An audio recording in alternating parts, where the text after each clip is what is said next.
go'yo insonlarga inson yemakmi? Vasvasa urf bo'ldi. Hamma vasvasa. Qaniydi muammodan o'sha asrasa, hammada bo'lardi muammosiz kun.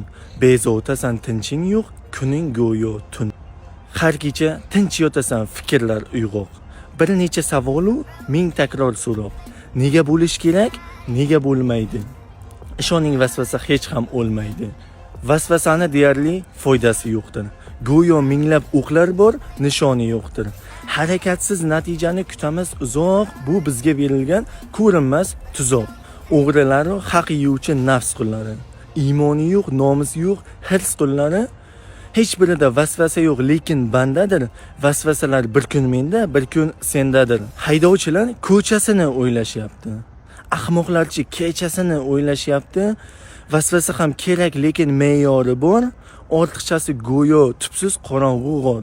Ertasini o'ylash kerak, lekin kechaning ertasichi, bugun mayli o'tar kuning, o'sha erta kelmasachi, kulib yashang, lek zarbaga tayyor turing, antireja bugun emas, hozir quring.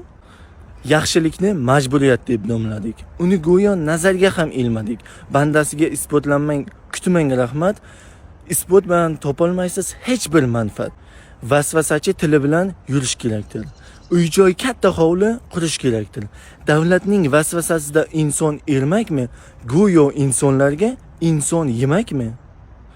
She'r muallifi Umid Sadullayev bu vasvasa hayotimizda doim bo'ladigan holat haqida, hech qanaqa diniy shayton vasvasasi haqida gapirilmagan.